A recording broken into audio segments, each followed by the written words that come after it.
नमस्कार, आप live cities देख रहे हैं। मैं हूं जय शुक्ला। देखिए, बिहार के शिक्षकों पर जहां एक तरफ नकेल कसी जा रही है, जहां एक तरफ कड़ाई की जा रही है, तो वहीं दूसरी तरफ उनकी सुविधा का भी ख्याल रखा जा रहा है।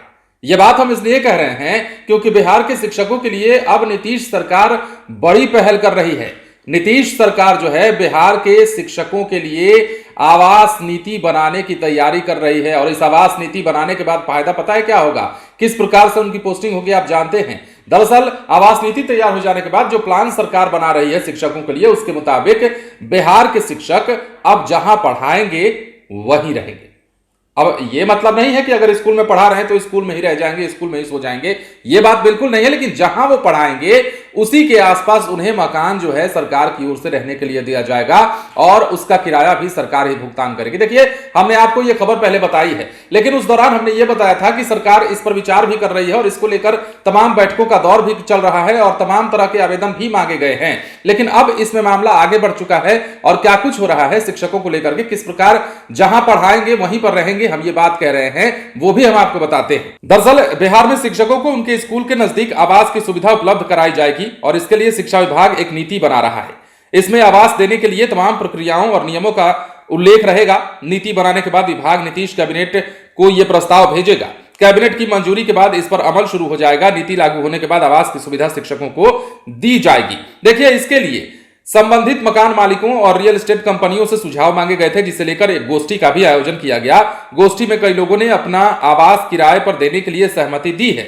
इसे लेकर प्रमंडलवार गोष्ठी जो है विभागीय पदाधिकारियों ने संबंधित मकान मालिकों के साथ की। हर प्रमंडल से 4 से 10 लोग गोष्ठी में पहुंचे थे। अब जो सुझाव दिए गए उस पर भी एक रिपोर्ट जो है विभाग तैयार कर रहा है और इस रिपोर्ट का अध्ययन कर ही नीति बनाई जाएगी आवास के लिए। अब यह भी जान लीजिए कि ज्यादातर लोगों के मकान के बदले मिलने वाले किराए की राशि के बारे में पूछा गया। लोगों ने यह भी कहा कि खासकर शहरी इलाकों में शिक्षकों को जो मकान किराया भत्ता मिलता है उतने किराए पर आवास देना मुश्किल होगा।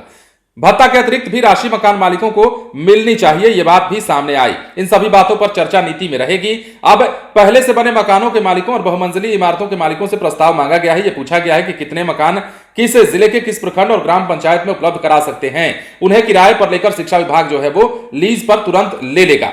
आवास भत्ता की बात कर लेते हैं तो शिक्षा विभाग की ओर से कहा गया है कि हर साल शिक्षकों के वेतन पर 33,000 करोड़ खर्च होते हैं। औसतन 8% मकान किराया भत्ता हर शिक्षक को दिया जाता है। 8% की यह राशि लगभग 2500 करोड़ होती है। विभाग इस राशि से मकान भवन पर्याप्त संख्या में लीज और किराए पर लेगा ताकि शिक्षकों को उनके स्कूल के समीप बेहतर आवास जो है वो दिलाया जा सके। अब जो है यह भी जान लीजिए कि बिहार लोक सेवा आयोग यानी कि बीपीएससी से चयनित हर शिक्षक को औसतन 2000 से 2600 रुपए के बीच में मकान किराया भत्ता जो है वो मिलेगा।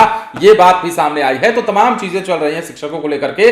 अब जो नीति तैयार होगी उस नीति में कई सारी बातों को मेंशन किया जाएगा, जैसे में कि मकान का किराया कितना होगा, किस इलाके में मकान होगा, मकान मालिक के जो सुझाव दिए गए हैं मकान मालिक के द्वारा उसको भी वहां इंगित किया जाएगा। और उसके बाद जो है नीति जब तैयार हो जाएगी तो शिक्षकों को जो आवास है उनके स्कूल के बगल में ही मुहैया करा दी जाएगी और उसे या तो किराए पर लिया जाएगा शिक्षा विभाग के द्वारा या फिर लीज पर लिया जाएगा और उसका भुगतान भी सरकार के द्वारा ही किया जाएगा, जिसमें शिक्षक आराम से रह सकेंगे, पढ़ा सकेंगे। और यह सब कुछ इसलिए कराया जा रहा है ताकि बिहार में सरकारी स्कूलों में पठन पाठन की जो व्यवस्था है वो सुचारू रूप से चल सके, ठीक से चल सके, कोई दिक्कत ना हो। और इसी दिशा में लगातार सभी लोग प्रयास कर रहे हैं, चाहे शिक्षा विभाग हो, शिक्षा विभाग के अपर मुख्य सचिव के पाठक हो, नीतीश कुमार हो, तेजस्वी यादव हो, तमाम जो लोग हैं वो बिहार की शिक्षा व्यवस्था को सुदृढ़ करने में लग गए हैं। अब इसकी बानगी भी दिखने लगी है, नतीजा भी दिखने लगा है। यह और बात है कि परीक्षाओं को लेकर सवाल अभी भी बने हुए हैं। बीपीएससी शिक्षक भर्ती परीक्षा हम 1 की बात कर ली या फिर होने वाली परीक्षा फेज 2 की बात कर लेते हैं, तमाम तरह के सवाल तब भी अभ्यर्थी और छात्र नेता, शिक्षक नेता उठा रहे हैं। यह अलग मसला है, लेकिन फिलहाल